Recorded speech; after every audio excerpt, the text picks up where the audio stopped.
Hi students, very good morning. मैं अश्विन। मुझे उम्मीद है आप सभी लोग अच्छे होंगे और पूरी तरीके से तैयार हो गए हैं आज के सेशन को अटेंड करने के लिए। डेली वोकैब एंड कॉम्प्रिहेंशन का आज डे 11 है।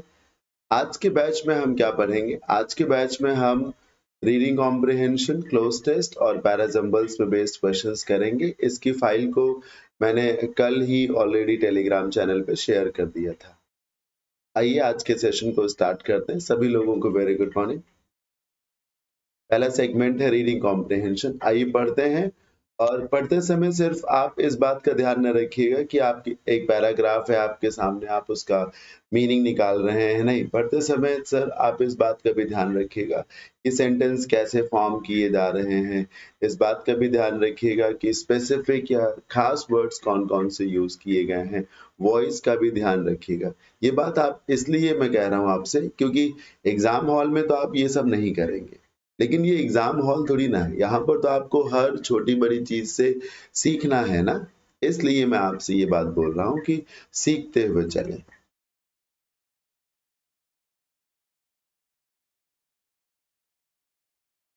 सामने पैराग्राफ है, आइए पढ़ते हैं। Fingerprints are the marks made by ridges of the ends of fingers and thumbs. Sir जो आपकी उंगली का ये वाला हिस्सा होता है, आप देख रहे हैं ना, ये वाला हिस्सा, इसको एंड कहते हैं। और इस पर ये जो निशान बने हुए होते हैं ना, है ना, हल्की हल्की धारियां बनी रहती हैं, इनको रिजेस बोलते हैं। क्या बोलते हैं? रिजेस बोलते हैं। ये फिंगर्स के एंड्स हैं। फिंगर्स और थम्स के एंड्स पे जो रिजेस बने होते हैं, उन्हीं मार्क्स को फिंगरप्रिंट्स कहते हैं। These ridges form a pattern. ये जो रिजेस हैं एक पैटर्न फॉर्म करते हैं। That stage the same through out a person life. एक व्यक्ति के जीवन में ये जो पैटर्न है, ये रिजेस पे जो पैटर्न बने हुए हैं, ये एक व्यक्ति के जीवन में हमेशा एक जैसे ही रहते हैं, बदलते नहीं है। No two persons have ever had the same fingerprints. ये भी एक अद्भुत बात है कि दो व्यक्तियों के फिंगरप्रिंट्स कभी भी मैच नहीं करते, कभी नहीं मैच करते। इसमें आप ध्यान से देखिए, इधर हैव लिखा हुआ, इधर हैड लिखा हुआ। जब आप ऐसा देखें ना, जब आप देखें हैज हैड, आप देखें क्या, आप देखें हैव हैड, आप देखें हैड हैड, ये जानते क्या है? ये हैज, हैव और हैड, ये हेल्पिंग वर्ब है परफेक्ट की, और ये परफेक्ट की ही मेन वर्ब की थर्ड फॉर्म है। ये सेंटेंस प्रेजेंट परफेक्ट में लिखा हुआ है, जिसमें हैव हेल्पिंग वर्ब है और हैड क्या है? मेन वर्ब की थर्ड फॉर्म। दो लोगों के फिंगरप्रिंट्स कभी मैच नहीं कर सकते। So fingerprints are a foolproof way of identifying a person. इसीलिए कहा जा रहा है कि फिंगरप्रिंट्स जो हैं किसी भी व्यक्ति को पहचानने का एक बिल्कुल सटीक तरीका है, जिसमें कोई समस्या नहीं होगी। फूल प्रूफ का मतलब सटीक तरीका। अगर अ फिंगरप्रिंट इज मेड, ध्यान से देखिए ये क्या लिखा है? Is made. ये प्रेजेंट इंडेफिनिट का पैसिव लिखा है। कैसे? फिंगरप्रिंट का जो रिकॉर्ड है बहुत ही इंटरेस्टिंग तरीके से बनाया जाता है। सर जो ऑफिसर, जो एक्सपर्ट्स ये रिकॉर्ड बनाते होंगे, वो एक्सपर्ट्स सब्जेक्ट हुए, और फिंगरप्रिंट जिनका रिकॉर्ड बनाया जाता है, वो फिंगरप्रिंट्स तो ऑब्जेक्ट ही हुए ना। और चूंकि बनाया जाता है, आप कह रहे हैं जाता है, तो ये प्रेजेंट इंडेफिनिट हुआ, इसीलिए इज मेड लिखा हुआ है।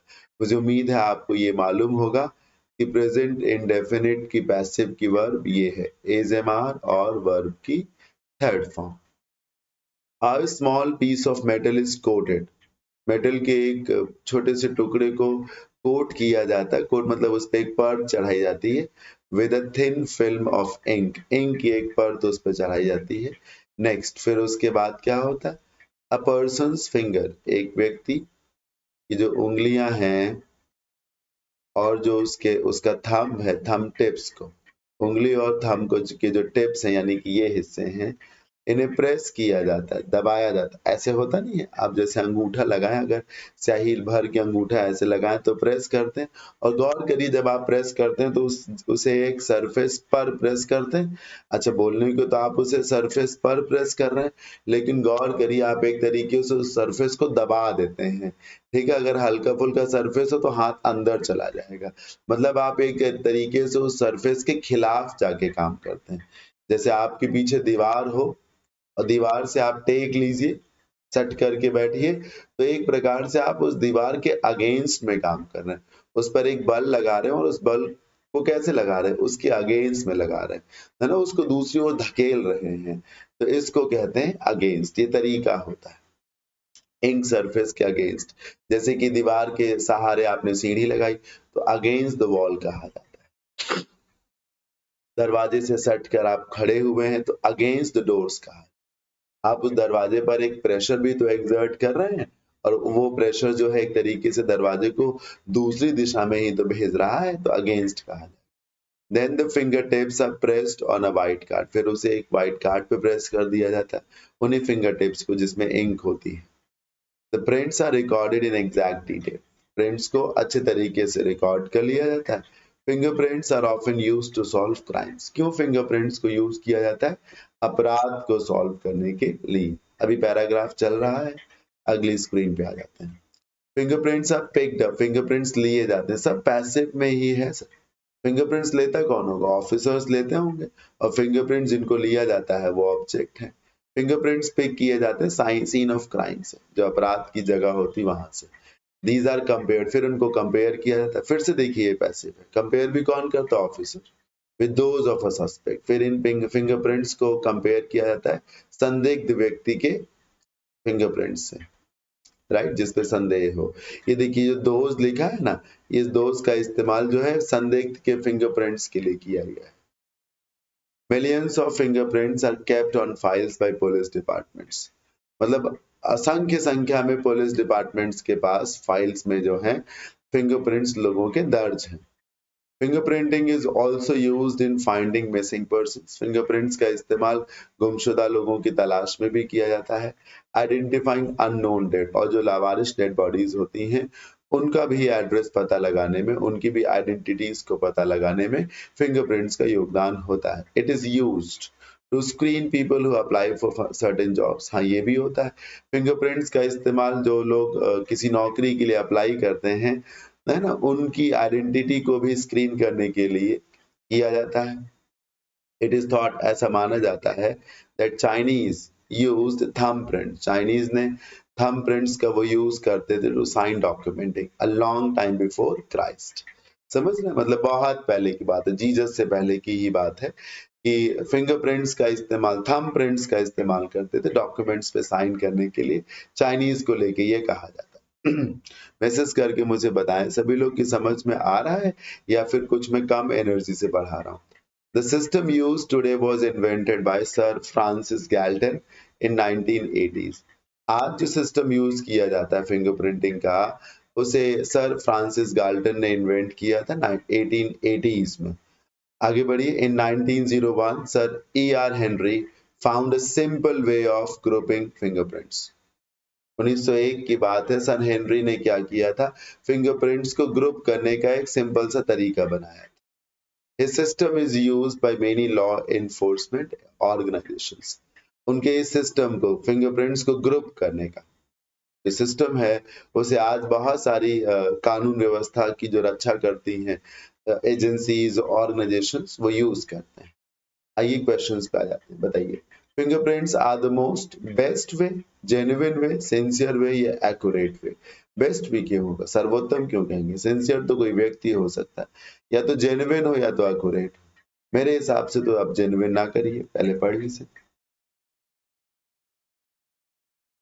हाँ, सोच के देखिए सर, जेन्युइन होना चाहिए। जेन्युइन का मतलब जो चीज सही है, गलत नहीं है, फेक नहीं है एक तरीके से। एक्यूरेट का मतलब होता है जिसमें एक तरीके से बहुत प्रिसाइज तरीके से चीजें मैच हो जाएंगी, एग्जैक्ट हूबहू आ जाएंगी। तो फिंगरप्रिंट्स को एक्यूरेट मानिए ना सर, और क्या उसमें जेन्युइन और फेक क्या है? कि कानूनी और गैर कानूनी क्या? जेन्युइन प्रोडक्ट थोड़ी ना है कोई। जैसे ये देखिए सामने मेरे पैराशूट ऑयल की डिब्बी रखी हुई, तब इस पे कहीं पे कुछ मान लीजिए होलोग्राम बना हो, तो क्या उसको होलोग्राम को देखिए वो जेन्युइन होगा, उससे पता चलेगा वो जेन्युइन है। बाकी फिंगरप्रिंट्स के केस में आपको एक्यूरेट वर्ड को यूज करना चाहिए। देखिए अच्छा क्वेश्चन है, Why fingerprints are used for identification is that, क्यों यूज किए जाते हैं आइडेंटिफिकेशन के लिए? क्यों? Every individual has a unique set of fingerprints, ये हो सकता है। Every set of fingerprints falls into a pattern, सब एक पैटर्न में जाते हैं। Records of fingerprints can be maintained, ये बात नहीं हुई। ये तो बहुत मुश्किल काम है, हालांकि मेंटेन तो किया ही जाता है, पर फिंगरप्रिंट्स का रिकॉर्ड मेंटेन करना कितना मुश्किल है। Fingerprints can be picked of using finger impressions, नहीं सर, ये है सर आइडेंटिफिकेशन के लिए, इसीलिए फिंगरप्रिंट्स को यूज किया जाता है, क्योंकि हर व्यक्ति का यूनिक सेट ऑफ फिंगरप्रिंट्स होता है, किसी से मैच नहीं करता। जब कोई चीज मैच नहीं करेगी तभी तो आपको आइडेंटिफाई कर लिया जाएगा। तो सेकंड का ऑप्शन नंबर ए है। बताइए, who first evolved a system of using finger impressions to authenticate documents? Documents को ऑथेंटिकेट करने के लिए फिंगर इंप्रेशन का तरीका सबसे पहले किसने इवॉल्व किया था? इवॉल्व मतलब बनाया था, खोजा था, डेवलप किया था, ये हो जाएगा। तो नहीं, चाइनीज ने किया था। डॉक्यूमेंट्स को ऑथेंटिकेट करने के लिए थंब प्रिंट्स का, है ना, थंब इंप्रेशंस का वो यूज करते थे ना, तो चाइनीज ने किया था। नंबर 4 देखिए, the present system of recording fingerprints is around कितने साल पुराना? 1880 लिखा हुआ था। सर फ्रांसिस गाल्टन ने सिस्टम बनाया था 1880 में, जिसे आज यूज किया जाता है। 1880 से आज ये 2020-22 है, कितना हो जाएगा? मेरे हिसाब से 220 ईयर्स हो जाएगा, है ना? तो डी ऑप्शन हो गया। Fingerprints are stored for record, किस पे होते हैं बताइए? are stored for record on a white card, on ink surface? नहीं सर, ink surface पे तो उंगलियों को प्रेस किया जाता है, उसमें इंक ली जाती है, फिर एक व्हाइट कार्ड पे जो है फिंगरप्रिंट्स लिए जाते हैं। ये देखिए पीछे होगा, ये देखिए, ये देखिए, एक व्हाइट कार्ड पे फिंगरप्रिंट्स लिए जाते हैं, है ना? इंक सरफेस पे प्रेस करा करके तो इंक लगाई जाती है आपके रिजेस पे, जो जो एजेस होती हैं उन पे, टिप्स जो होती हैं उन पे। तो फिर ऑप्शन नंबर ए आंसर हो जाएगा। 5 का करेक्ट आंसर क्या? ए। मुझे उम्मीद है आप सभी लोग सेशन को एंजॉय कर रहे होंगे। मुझे चाहे तो आप बता सकते हैं कि 5 में से आपका कितना सही था। क्या 5 के पांचों सही थे, या 4 सही थे, या 3, या जो भी रिकॉर्ड था आपका, जो भी स्कोर था, बता सकते हैं। Next segment is cloze test. आइए करते हैं इसे।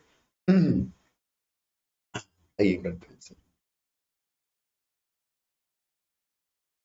पढ़िए number 1, plenty of girl students, scores of girl students were injured in North Kashmir's Sopore, Sopore एक जिले का नाम है, जगह का नाम है, when students clashed with security forces। इससे पता चल रहा है कि छात्रों ने क्या किया, भिड़ंत हो गई सर, हाथापाई हो गई सर, क्लैश हो गया। क्लैश के साथ विद लगता मार्क कर लीजिएगा। सुरक्षा बलों के साथ मुठभेड़ हो गई, हाथापाई हो गई, है ना? उसमें क्या हुआ कि बहुत सारी जो लड़कियां थी, जो गर्ल स्टूडेंट्स थी, वो घायल हो गई, है ना, वो घायल हो गई। अब आप समझिए सर, बहुत सारे को दान नंबर नहीं बोलते, दान नंबर तो गिन के बताएगा।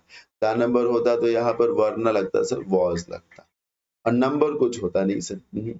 आ नंबर होता तो चल जाता, अ नंबर ऑफ बोल देते हैं, तो आ नंबर ऑफ के साथ प्लूरल वर्ब भी लगी थी, वो भी चल जाती, लेकिन वो नहीं। प्लेंटी ऑफ और स्कोर्स ऑफ, बेहतर है कि संख्या को ज्यादा रखें और स्कोर्स लगा लें।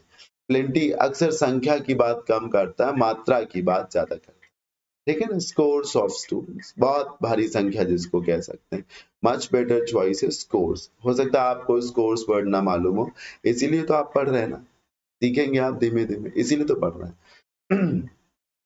So scores of girl students were injured in North Kashmir Sopore when students clashed with security forces। जब छात्रों की भिड़ंत हो गई, एक तरीके से हाथापाई हो गई, कह सकते हैं, सिक्योरिटी फोर्सेस के साथ। अच्छा, प्रोटेस्ट, यही आंदोलन। ब्रोक आउट हो सकता है, broke down, broke up, broke open, नहीं सर, प्रोटेस्ट शुरू हुआ सर। देखिए ब्रोक डाउन सब ब्रेक डाउन से बने, इसके दो मीनिंग है। एक, स्टॉप वर्किंग, कोई मशीन जब खराब हो जाती है तो वहां ब्रेक डाउन आता है। दूसरा, क्राई बिटरली, फुट फुट कर रोना जिसको कहते हैं, है ना, फुट फुट कर रोने के लिए आता है ब्रेक डाउन। और साथ ही साथ जो है, जब आप की कोई मशीन, कार स्टार्ट ना हो रही, काम ना कर रही, ब्रेकअप तो आप जानते ही है ना, यंग एज में आप सभी लोग अपने पार्टनर से अलग हो जाना। Break open, broke open, break open से बना तोड़ कर खोलना, समझ, जैसे ताला तोड़ दिया गया फिर अंदर गया, तोड़ कर खोलना।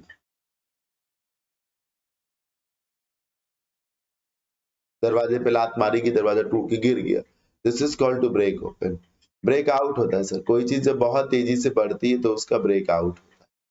क्या होता है? Break out. नाउन के रूप में ये वर्ब के रूप में है, नाउन के रूप में इसको उल्टा कर देते हैं आउट ब्रेक, तो वो नाउन हो जाता है। आउट ब्रेक और ब्रेक आउट दोनों का एक ही मीनिंग है, बहुत तेजी से बढ़ना। इसका इस्तेमाल कहाँ कहाँ होता है? आग के लिए होता है सर। किसके लिए होता है? आग के लिए, डिजीज के लिए, खासतौर पे जैसे पैंडेमिक जो होती है, इन्फेक्शियस डिजीजेज जो होती है, संक्रामक रोग, और दूसरा रायट्स के लिए, दंगे फसाद, आंदोलन के लिए, प्रोटेस्ट के लिए, एजिटेशंस के लिए, है ना। तो आंदोलन शुरू हुआ, शुरू क्या बहुत तेजी से शुरू होगा ना। अभी देखिए सरकार जो योजना लेके आई है अग्निवीर, उसको लेकर के प्रोटेस्ट हो रहा है ना पूरे देश भर में, तो प्रोटेस्ट ब्रेकआउट करेगा। तो आंदोलन शुरू हो गया when students of a school, जब एक स्कूल के छात्र hit the streets. Hit the streets का मतलब है सर सड़कों पर उतर आना, समझ रहे हैं ना, सड़कों पे उतर आना। जब एक स्कूल के कुछ छात्र जो है सड़कों पे उतर आए और रेज रेज मतलब ऐसे हाथ उठा के चिल्लाने लगे, एंटी इंडिया, है ना, भारत विरोधी नारेबाजी करने लगे। अब नारा को क्या कहते हैं सर? लाइन्स, स्टोरीज, पोइट्री या स्लोगन? स्लोगन्स ही तो बोलते हैं, है ना। हाँ, तुम मुझे खून दो मैं तुम्हें आजादी दूंगा, वापस जाओ, ये सब क्या है? स्लोगन्स। हिंदुस्तानी वापस जाओ, है ना। हाँ, लेके रहेंगे आजादी बड़ी फनी चीजें हैं, खैर व्हाटएवर। तो भारत विरोधी नारेबाजी शुरू कर दी, एंटी इंडिया स्लोगन्स कहेंगे इसको। ऑप्शन नंबर डी होगा। Separatist leaders condemned, separatist leaders condemned the use of excessive force। excessive force का मतलब होता है जरूरत से ज्यादा बल का प्रयोग करना। जो अलगाववादी नेता हैं उन्होंने निंदा करी, आलोचना करी, भर्त्सना करी, है ना, मतलब ऑन सिविलियन पॉपुलेशन, मतलब आम लोगों पर सेना के द्वारा जो बल का प्रयोग किया गया, ज्यादा बल का प्रयोग किया गया, उसकी निंदा करी उन्होंने। क्या करी सर? निंदा करी, खुले शब्दों में भर्त्सना करी जिसको कह सकते हैं, है ना। कि अत्यधिक बल का प्रयोग करना, वो भी सिविलियन पॉपुलेशन पे, गलत है, इसकी निंदा करी। और फिर क्या बोला? और फिर क्या बोला? और कहा कि हम आंदोलन करेंगे इन डेज टू कम, आने वाले दिनों में कहा कि हम बड़े आंदोलन करेंगे, है ना। और या इनफैक्ट ऐसे कह सकते हैं आने वाले दिनों में बड़े आंदोलन का आह्वान किया, ये कहा कि सब घरों से निकलेंगे, सड़कों पे आएंगे, सब आंदोलन करेंगे। जब आप आह्वान करते हैं ना सर, मांगते हैं, डिमांड करते हैं, आह्वान करते हैं, तो आप एक तरीके से कॉल फॉर करते हैं, जिसको आप इन्वोक करना कर सकते हैं, है ना। आह्वान करना, कॉल फॉर, मांग लेना, डिमांड करना। कॉल फॉर एक्सप्लेनेशन भी होता है। कॉल ऑन का मतलब होता है किसी से भेंट करना, टू विजिट समबडी, किसी से मिलना। कॉल आउट का मतलब होता है तेज आवाज में बोला, स्पीक अलाउड। कॉल आउट, ए यहाँ आई कॉल्ड आउट, समझ, तेज बोलना। कॉल ऑफ का मतलब होता है कैंसिल कर देना। कॉल ऑफ का क्या मतलब है? कैंसिल कर देना। तो वो उन्होंने मांग करी, है ना, उन्होंने लोगों से गुजारिश करी, है ना, निवेदन किया, समझाया, आह्वान किया कि आने वाले दिनों में और प्रोटेस्ट किए जाने की जरूरत है। किस वजह से? किस वजह से? ओवर द, जो हुआ है उसको लेकर के, है ना, जो हुआ है उस पर हम चुप नहीं बैठेंगे, आंदोलन करेंगे सर। तो ओवर द रेड, रेड पड़ी है क्या? जांच तो हुई नहीं, छानबीन तो हुई नहीं। वॉर, युद्ध हुआ, युद्ध तो हुआ नहीं। सर प्रोटेस्ट करेंगे, प्रोटेस्ट हुआ नहीं है सर। प्रोटेस्ट छात्रों के द्वारा किया गया, लेकिन फिर आर्मी ने बल का प्रयोग किया। तो लोग कह रहे हैं कि हम प्रोटेस्ट करेंगे। ये जो एक्शन हुआ है, ये जो आर्मी ने किया है ना सर, ये जो पीटा है लोगों को एक तरीके से, ये जो बदतमीजी करी है ना, इसको लेकर हम प्रोटेस्ट करेंगे। इसको क्रैक डाउन बोलते हैं सर, समझ रहे हैं ना। जब सरकार बहुत सख्ती से पेश आती है, चाहे वो गलत हो चाहे वो सही हो, तो इसको क्रैक डाउन कहते हैं। पूरी फ्रेज है क्रैक डाउन ऑन। क्या है? Crack down on. यहाँ इसकी कोई आवश्यकता नहीं, क्योंकि क्रैक डाउन के आगे तो आप बढ़ेंगे नहीं। बहुत सख्ती से पेश आना, है ना, जब इनह्यूमन बिहेवियर किया जाए एक तरीके से, जैसे लाठी चार्ज करा दी जाए, है ना, इसको कहा जाएगा क्रैक डाउन किया जाए। जबकि लोग जेन्युइन मांगे ही उठा रहे हो तो क्रैक डाउन कहा जाता है। कैसा लगा क्लोज टेस्ट बताइए। और इधर आपका क्या स्कोर रहा पहले वाले क्लोज टेस्ट में? 5 में से कितना स्कोर किया बताएं सर, सभी लोग बताएं। एक और क्लोज टेस्ट है आज के सेशन में, क्योंकि पिछला क्लोज टेस्ट 5 ही ऑप्शंस का था, तो एक और क्लोज टेस्ट है, उसको पढ़ लेते हैं।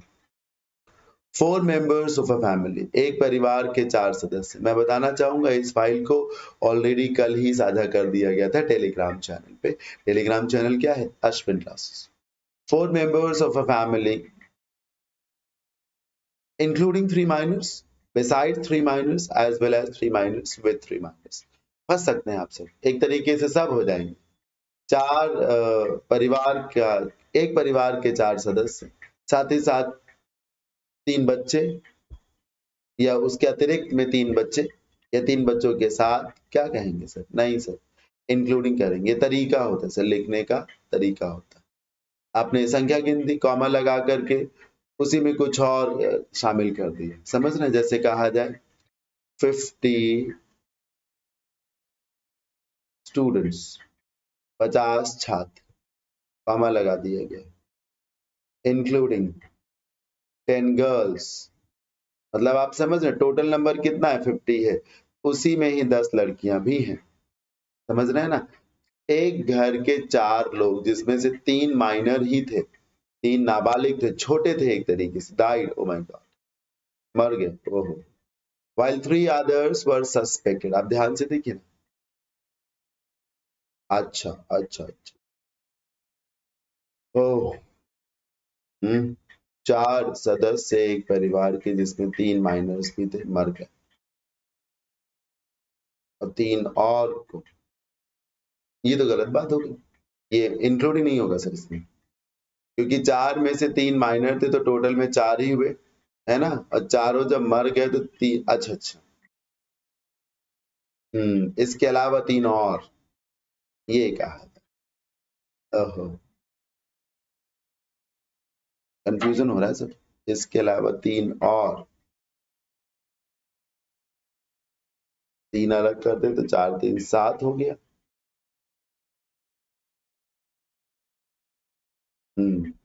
while 3 others, वैसे तो जिस स्ट्रक्चर को इसमें बनाया गया उस हिसाब से इंक्लूडिंग ही होना चाहिए, आगे पढ़ने दीजिए। जबकि 3 और को हॉस्पिटलाइज किया गया इन अ सस्पेक्टेड, संदेह है, कैसा केस है, मतलब किस मामले में इतने लोग मर गए और अस्पताल में भर्ती हो गए? फूड पॉइजनिंग का मामला है सर, समझ रहे हैं? आप पढ़िए, क्या फूड डाइजेशन होगा, फूड इनटेकिंग होगा, फूड डाइजेस्टिंग नहीं सर, फूड पॉइजनिंग से लोग बीमार होते हैं ना, कई बार ज्यादा हो जाए तो मर भी जाते हैं, वही लिखा है, फूड पॉइजनिंग। ठीक। the members their meal on Sunday night, मतलब क्या है इसका? फैमिली वालों ने क्या किया? संडे नाइट, सैटरडे नाइट को उन्होंने भोजन किया। सब भोजन करने के लिए मॉडर्न इंग्लिश में न एट है न टुक है, क्या है? हैड। याद कर रखिए, आप भोजन करते हैं, इधर देखिए, यू ईट फूड, सही है, बिल्कुल सही है। यू टेक फूड, सही है, बिल्कुल सही है। लेकिन जो अवार्ड जीत जाएगा ना सर, सब पे भारी पड़ जाएगा, वो यू हैव फूड हो जाएगा, ऑस्कर ये ले जाएगा सर, पद्मश्री पद्म भूषण इसको मिलेगा। तो जो बेस्ट वर्ब है भोजन करने के लिए, ब्रेकफास्ट है, लंच है, सब कुछ खाने के लिए जो है वो हैव है, क्या है? हैव है। क्योंकि पैराग्राफ पास्ट का है ना, डाइट लिखा हुआ देखिए, वर हॉस्पिटलाइज लिखा हुआ, तो चूंकि पैराग्राफ आपका पास्ट का है, इसीलिए सर जो है हैड लगा दिया गया, है ना? परिवार वालों ने क्या किया? सैटरडे नाइट को भोजन किया और उसके बाद सोने चले गए। जब सोने चले गए तो या तो वेंट फॉर स्लीप होगा या तो वेंट टू स्लीप होगा। आप ये बोल सकते हो कि सोने के लिए चले गए, और अगर स्लीप का रिलेशन जो है आप बेड से ले लो, किससे ले लो सर? बेड से ले लो, तो गो टू बेड नहीं होता, होता ना गो टू बेड, तो फिर आप वहां वेंट टू स्लीप भी कर सकते हैं, समझ रहे हैं ना? हाँ, और सोने के लिए चले गए, के लिए चले गए तो फॉर लगा सकते हैं सर, राइट? मच बेटर है कि आप ऐसे बोले सोने के लिए चले गए, मतलब तो बेड भी तो इसीलिए कि सोने चले गए, है ना? तो वेन टू स्लीप करिए सर, वो जो फ्रेज है ना, गो टू बेड, उससे कनेक्ट करिए सर। हाँ, सोने मतलब बिस्तर पे भी गए तब भी तो सोने ही गए, है ना? लेट्स गो टू बेड, तो क्या मतलब है, चलो बिस्तर पे चलते, नहीं चलो सोने चलते हैं, चलो सो जाते हैं, लेट्स गो टू बेड। तो स्लीप का रिलेशन बेड से ही है, सोने से है, बेड का रिलेशन स्लीप से है, तो जैसे गो टू बेड होता है वैसे गो टू स्लीप हो जाएगा, तो और फिर सोने चलेगा। When they fail to wake up late on Sunday morning, जब वो संडे मॉर्निंग हुई क्योंकि सैटरडे नाइट में उन्होंने खाना खाया फिर सो गए, फिर अगले सुबह यानी कि संडे मॉर्निंग को जब उन्हें उठने में देरी हो गई, नहीं उठे वो, नहीं उठे मतलब देरी नहीं होगी, वो उठे ही नहीं, तो जो नियर बाय विलेजर्स थे, जो पास के गांव वाले लोग, तो उन्होंने क्या किया होगा बताइए, पुलिस को धमकी दी होगी, थ्रेटन मतलब वार्न करना होता है, प्लीड मतलब गिड़गिड़ाना, जिसको अपील कह सकते हैं, क्यों गिड़गिड़ाएंगे, क्यों, इन्फॉर्म करेंगे सर, जानकारी देना है ना, जानकारी देना, तो उन्होंने पुलिस को जानकारी दी, मिसलीड नहीं सर, गुमराह करना नहीं होगा, गुमराह करना नहीं होगा। जल्दी बताओ सर, समझ में आया, पहले में फूड पॉइजनिंग है, फिर भोजन करने के लिए हैव है, और गो टू बेड फ्रेज होती है, उसी का इस्तेमाल करिए, और फिर पुलिस को इन्फॉर्म किया गया एक तरीके से, ऐसे होना चाहिए, समझ रहे हैं, ऐसे होना चाहिए। अब मेरे हिसाब से जो है 4 जब मर गए हैं, है ना, और 3 और को अस्पताल में भर्ती कराया गया है, तो मुझे तो ऐसा लगता है कि हाँ, बिसाइड्स लगाना चाहिए आपको, समझ रहे हैं, बिसाइड्स लगाना चाहिए, क्योंकि एज वेल एज कंजंक्शन तो कॉमा लगेगा नहीं सर, यहाँ कॉमा लगा हुआ, ठीक, वो होगा नहीं, यहाँ भी नहीं लगेगा, बिसाइड्स लगा सकते हैं इसके अतिरिक्त। आइए लास्ट सेगमेंट की ओर बढ़ते हैं, मुझे ये बताएं कि पिछले वाले क्लोज टेस्ट में इसमें क्या स्कोर रहा आप सभी का, बताते हुए चले सर, हाँ, बताते हुए चले। जो अगला सेगमेंट है पैराजम्बल्स का, उसको देखिए। पैराजम्बल्स में क्या होता है, 4-5 सेंटेंसेस होते हैं, उनके ऑर्डर्स गलत हो सकते हैं, बस उन्हें करना है। वैसे तो जो सामने पैराजम्बल है, पैराजम्बल 1 इजी है, इजी नहीं है, छोटे छोटे सेंटेंसेस हैं। कभी कभी बहुत टफ हो जाते हैं, पढ़िए। आईएनजी फॉर्म से क्यों शुरू करेंगे, एंड से क्यों शुरू करेंगे, एस से शुरू कर सकते हैं या पी से शुरू कर सकते हैं, दो ऑप्शन है आपके पास। रूल ऑफ प्रोबेबिलिटी बोलता है कि आप पी से शुरू करिए, क्यों, क्योंकि जब दो ऑप्शंस पी वाले हों और फिर उसमें भी शुरू के दो अल्फाबेट्स पी और आर हों, तो फिर सर 90% से भी ज्यादा चांस यही है कि पी से ही स्टार्ट होना चाहिए। दो थिंग्स आर, फिर आर भी लगा दीजिए, आर के बाद वर्ब की आईएनजी फॉर्म आती है, वो भी लगा लीजिए, लुकिंग अ लिटिल लाइट। ध्यान से देखिएगा, दो लिखा, दो बोलता है यद्यपि, अभी दो के माध्यम से जितना कुछ भी आप बोलेंगे उसका उल्टा आगे बोलेंगे, यही नियम है, अगर इधर अच्छा अच्छा बोलेंगे तो आगे खराब बोलेंगे। दो things are looking a little brighter, यद्यपि चीजें जो है अब थोड़ी आशान्वित नजर आ रही हैं, एंड ही लगाइए सर, अच्छी लग रही है, and recession is slowly fading away, अच्छा बोल रहे हैं ना आप, अच्छा बोलिए, यद्यपि चीजें आप थोड़ा बेहतर नजर आ रही हैं, और रिसेशन भी जो है धीरे धीरे फेड कर रहा है, कमजोर पड़ रहा है, हट रहा है, जा रहा है ना, रिसेशन भी जा रहा है, पी आर हो गया, क्यू हो गया, बस अब क्या लगाना है, एस लगाना है। The job market still remains a little volatile, लेकिन जो जॉब इंडस्ट्री है वहां अभी भी असमंजस की स्थिति बनी हुई है, वोलाटाइल का मतलब कैसे लिखेंगे सर, असमंजस, हाँ सही तो लिख रहा था, असमंजस, अनसर्टेनिटी जिसको कहते हैं, है ना, यद्यपि चीजें सुधर रही हैं, चीजें अच्छी लग रही हैं, है ना, हाँ रिसेशन भी छटता हुआ नजर आ रहा है, फिर भी मार्केट जो है, जो जॉब मार्केट है, उसमें अभी भी स्थिरता की भारी कमी भी, अभी भी जॉब्स ज्यादा नहीं है या अच्छी जॉब्स नहीं है, तो करेक्ट आंसर क्या, पी आर क्यू एस, यानी कि second option B option correct है। आंसर करते रहे फटाफट से, फटाफट समझे, फटाफट आंसर करें। नंबर 2 को देखिए, द इंडियन हॉकी प्लेयर्स, ये S1 है ना, और ये S6 लिखा हुआ, तो S1 में क्या लिखा, द इंडियन हॉकी प्लेयर्स, ये सब्जेक्ट है ना सर, आगे वर्ब लगाइए, सही बोल रहा हूं मैं sir, the Indian hockey player subject ही तो है, जब ये सब्जेक्ट है तो आगे क्या लगाना चाहिए, वर्ब लगानी चाहिए, तो वर्ब लगा दीजिए, वर्ब कहाँ है बताइए, हैव रिफ्यूज्ड, रिफ्यूज कर दिया, पी से शुरू करो, लो कुछ करना नहीं आप। हाँ सर, कुछ नहीं करना, हो गया, हैव रिफ्यूज्ड, उन्होंने क्या मना किया, उन्होंने रिफ्यूज किया कि वो अटेंड नहीं करेंगे, क्या नहीं अटेंड करेंगे, ट्रेनिंग कैंप को नहीं अटेंड करेंगे, अटेंड वर्ब, वर्ब के बाद ऑब्जेक्ट चाहिए ना, उन्होंने मना कर दिया कि वो ट्रेनिंग कैंप को नहीं अटेंड करेंगे एंड हैव गॉन, और चले गए हैं। कहाँ चले गए हैं? इंडेफिनिट स्ट्राइक पे चले गए सर, अनिश्चित काल के धरने पर चले गए। आखिर में एस होना चाहिए सर, है ना। हॉकी प्लेयर्स ने ट्रेनिंग कैंप को ज्वाइन करने से मना कर दिया है और चले गए। देखिए इधर हैव रिफ्यूज्ड है, इधर हैव गॉन है, इधर एंड लगा है, तो एंड वाला हिस्सा बाद में ही तो आएगा ना।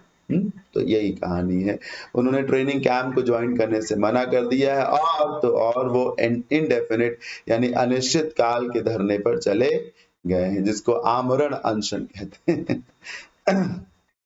नंबर 3 को बताइए, आंसर्स बताते रहिए लगातार, बिल्कुल बताते रहिए सर।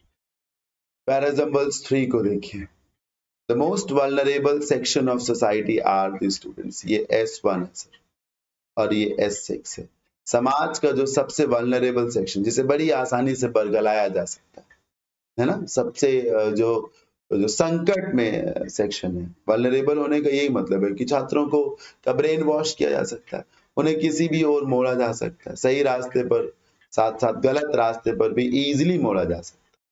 तो जो स्टूडेंट्स हैं वो सोसाइटी का सबसे वल्नरेबल सेगमेंट होते हैं, सबसे ज्यादा एक तरीके से किसी के चंगुल में फंसने वाले छात्र ही होते हैं। बड़ी आसानी से किसी को कुछ भी मान बैठते हैं ना, बहुत रिस्पेक्ट देने लगते हैं। बताइए, आप पढ़िए सर। जब आप सब पढ़ेंगे तो नंबर 6 को देखिए, how ever if these become वॉलेंट, अगर ये वॉलेंट हो जाए। अब जरा आप क्यू को पढ़ लीजिए, agitations may be non वॉलेंट methods of protest, ये एजिटेशंस के लिए ही दीज आया है। और यहाँ क्या लिखा है? नॉन वॉलेंट लिखा है। यहाँ क्या लिखा है? वॉलेंट लिखा है। पहले लिखा है कि जो एजिटेशंस होते हैं यानी कि जो आंदोलन होते हैं, है ना, वो एक तरीके से अहिंसक होते हैं। आप याद करिए ना, इतिहास में जो आंदोलन हुए हैं वो अहिंसक ही तो हुए हैं। अन्ना हजारे का आंदोलन याद कर लीजिए, सिविल डिसओबीडियंस मूवमेंट याद कर लीजिए सर, है ना। हाँ, तो जो गांधी जी ने आंदोलन छेड़े थे सब नॉन वॉलेंट ही तो हुआ करते थे। तो एजिटेशंस बेसिकली नॉन वॉलेंट मेथड्स हैं प्रोटेस्ट के। हालांकि अगर ये वॉलेंट हो जाए तो एंटी सोशल एलिमेंट्स गेट, फिर जो अराजक तत्व हैं, एंटी सोशल एलिमेंट्स का मतलब है अराजक तत्व, गेट्स गेट इनकरेज्ड, उनको बढ़ावा मिल जाता है। And they put all proper working out of care, और फिर वो सब कुछ गड़बड़ कर देते हैं। तो मेरा ऐसा मानना है क्यू लास्ट में होना चाहिए। ये देखिए क्यू है, ये देखिए क्यू। अब PRSQ या SPRQ होना चाहिए। ठीक, एस को देख लीजिए, they are to be taught that without discipline they cannot get proper education, उन्हें ये बताने की जरूरत है कि बिना डिसिप्लिन के जो है वो शिक्षा नहीं सीख सकते। एस के बाद पी। अब आप पी पढ़िए, revolutionary and new fleshed ideas have a great appeal to them, यहां से शुरू करो सर। क्या लिखा है सर? समाज का जो मोस्ट वल्नरेबल सेक्शन सेगमेंट है वो स्टूडेंट्स ही हैं सर। स्टूडेंट्स वो हैं जो बड़ी आसानी से किसी के चंगुल में फंस जाते हैं, बड़ी आसानी से, समझ रहे हैं ना कैसे? ये रीजन है, नई नई चीजें, क्रांतिकारी विचार जो है बहुत ज्यादा उन पे अपील करते हैं, है ना, बहुत ज्यादा उनको एक तरीके से इम्प्रेस करते हैं, अपनी ओर खींचते हैं सर। पीछे शुरू करिए सर। ठीक, हाँ, since they can not resist the charm of persuasion, क्यों ऐसा होता है? क्योंकि वो जो परसुएट करने का जो चार्म है उससे बच नहीं पाते हैं सर, है ना। मतलब उन्हें कब कोई समझाता है इसमें फायदा होगा, उसमें फायदा होगा, तो अपने आप वो उस ओर खींच जाते हैं ना, वो जो अट्रैक्शन है उससे वो बच नहीं पाते हैं। इसीलिए नई नई चीजें उन पर बहुत असर डालती है। तो PR हो गई, उन्हें फिर ये बताया जाने की जरूरत है कि बिना डिसिप्लिन के वो कुछ भी सीख नहीं सकते, समझ रहे हैं ना। और फिर क्यों तो लास्ट में हो ही जाएगा। इस तरीके से जो ऑप्शन नंबर बी है वो करेक्ट आंसर है। मुझे उम्मीद है समझ में आ रहा होगा, आप फटाफट आंसर करते रहिए। हाँ, आप सबके आंसर से ये समझ में आता है कि कभी आपसे हो रहा है और कभी आपसे नहीं होता। कोई बात नहीं सर, आप प्रयास करिए। नहीं होता है इसीलिए तो आप पढ़ रहे हैं ना। अगर सब हो रहा होता तो फिर आप क्यों अपना टाइम वेस्ट करते? या आपको लग रहा है कि टाइम का सही यूटिलाइजेशन है? अगर हो रहा होता तो आप अटेंड भी ना करते और वो टाइम का वेस्टेज भी होता। ऐसा कुछ ना करिए जो आपको आता है और वो चीज करिए जो आपको नहीं आती। Parajumbles 4, some say that failure is like toxic waste, कुछ कहते हैं कि जो फेलियर है वो एक टॉक्सिक वेस्ट है, मतलब जहर है, जहर है। फेलियर, असफलता क्या है? जहर है, कुछ लोगों का ये मानना है। जहर है। पी से शुरू करने का विचार करिए। I see failure more as a fertiliser. मैं फेलियर को फर्टिलाइजर के रूप में देखता हूँ। जब आप पूरे पैराग्राफ को पढ़ेंगे सर तो S1 से तो B रिलेट कर जाए। बहुत से लोग जो है फेलियर को एक जहर मानते हैं, है ना? लेकिन मैं जो है फेलियर को एक बूंद मानता हूँ, फर्टिलाइजर मानता हूँ। सर इसके तुरंत बाद नंबर 6 आना चाहिए, करके देखिए। Turning failure into a fertiliser is accomplished by using your errors as steps in learning. Failure को फर्टिलाइजर में आप कैसे तब्दील कर सकते हैं? तब तब्दील कर सकते हैं जब आप अपने फेलियर्स को, अपनी गलतियों को लर्निंग स्टेप्स माने कि हम सीख रहे हैं, है ना? वो एक स्टेप है जिसमें हम सीख रहे हैं। तो सर सच्चाई ये है कि पी को सबसे आखिर में आना चाहिए। पी को कहाँ आना चाहिए सर? सबसे आखिर में, क्योंकि पूरा पढ़िए सर क्यू में thinking about it pollutes and undermines the attitude needed for success. कहीं कहीं पर इसमें फर्टिलाइजर आया नहीं है? कहीं भी नहीं आया सर। तो फर्टिलाइजर आखिर में ही आना चाहिए। ठीक, ये वाला। और इसके क्योंकि आखिर में है सर ना, और इत्तेफाक से पी में भी फर्टिलाइजर है तो मैच कर रहा है ना सर। जब मैच कर रहा है तो मैच करिए, आर से लगा दीजिए। टॉक्सिक वेस्ट है बहुत से लोगों के लिए, right. The seeds of success must be planted fresh. उनका ये मानना है कि सफलता के बीज जो है फिर से बोए जाने चाहिए। असफलता होगी तो काम खत्म करो, नए सिरे से चीजें शुरू करो। ऐसा कर सकते हैं सर, समझ रहे हैं? ऐसा कर सकते हैं। थिंकिंग अबाउट इट, आर के बाद क्यों? इसका विचार करना ही सर, फेलियर का विचार करना ही क्या होता है? It pollutes minds and undermines the attitude needed for success. कुछ लोगों का कहना है कि उसके बारे में विचार करेंगे असफलता के बारे में तो फिर आप दूषित हो जाएंगे और फिर जो आपका एटीट्यूड है वो हल्का हो जाएगा, कमजोर हो जाएगा, डगमगाने लगेगा, जो कि आवश्यक है सफलता के लिए। ठीक, आर क्यू हो गया। फिर एस देख लीजिए। It can be use to, ओ ओ ओ ओ ओ ओ ओ ओ गलत हो रहा है सर, गलत हो रहा है। गलत हो रहा है sir. It can be use to enrich the soil of your mind. Sir गलत हो रहा है सर, माफी चाहूंगा मैं, फिर से करता हूं। राइट, आप ऐसे देखिए, पी और एस का पेयर है, क्षमा करिए, पी और एस का पेयर है। मैं फेलियर को फर्टिलाइजर मानता हूं। फिर ये 8 फर्टिलाइजर के लिए है। जमीन को उपजाऊपन कौन देता है? सॉइल जमीन है। इनरिच का मतलब है उपजाऊ क्षमता बढ़ाना, है ना? इनरिच करना, मजबूत बनाना। सर आप बताओ सर, जमीन को उपजाऊ कौन बनाता है? फर्टिलाइजर ही ना। तो इसलिए लगाई। मैं फेलियर को एक फर्टिलाइजर के रूप में देखता हूँ, इसी फर्टिलाइजर के लिए 8 आया। तो पी और एस का पेयर है। किसका पेयर है? पी और एस का। अब देख लीजिए क्यू और आर को देख लीजिए। P S Q R. P S का पेयर जो है वो यहाँ पर है नहीं, यहाँ पर है नहीं, यहाँ पर भी है नहीं। देखिए एस पी है, पी एस चाहिए सर, समझ रहे हैं? क्योंकि फर्टिलाइजर नाउन है, नाउन के बाद ही तो प्रोनाउन आएगा। तो एस पी नहीं चलेगा सर, बदल के नहीं, एस पी नहीं चलेगा। यहाँ पी एस है ही नहीं सर, पी एस होना चाहिए। क्या होना चाहिए? P S. ठीक, तो ये ऑप्शन है Q R P S. Option number 1। क्षमा चाहूंगा, गलती हो रही थी। अच्छा हुआ कि अच्छे से पढ़ लिया तो पता चल गया। Q R P S. Thinking about it pollutes, हाँ ऐसे होता है। फिर आर लगा दीजिए। हाँ, सफलता के बीज फिर से बोए जाने चाहिए। फिर लेकिन मैं जो है, हाँ मैं जो है फेलियर को फर्टिलाइजर मानता हूँ। मैं ऐसा मानता हूँ कि इससे जो दिमाग की जो जमीन है, जो मिट्टी है, उसे और उपजाऊ बनाया जा सकता है। फिर अभी फेलियर की ही बात हो रही थी ना, फर्टिलाइजर की ही सॉरी बात हो रही थी, फर्टिलाइजर पे ही एंड कर दीजिए। Option number A correct answer है। चलते चलते सर हम लास्ट पैराजम्बल पे आ गए हैं। बहुत ध्यान से इसे भी पढ़ लीजिए, फिर उसके बाद सेशन ओवर हो जाएगा। पैराजम्बल नंबर 5 पे देखिए। ये मुझे बताइए इससे पहले कि कंटेंट मीनिंगफुल है, आपको ऐसा लग रहा है ना कि आप बेहतर सीख रहे हैं, नया सीख रहे हैं? देखिए इस बैच की सबसे अच्छी बात जानते हैं क्या है? इस बैच में आपको वो टाइम यूटिलाइज हो रहा है जो ऐसे किसी काम में नहीं जाता था। सुबह 6 से पौने 7 आप जो है 45 मिनट इस बैच को दे रहे हैं।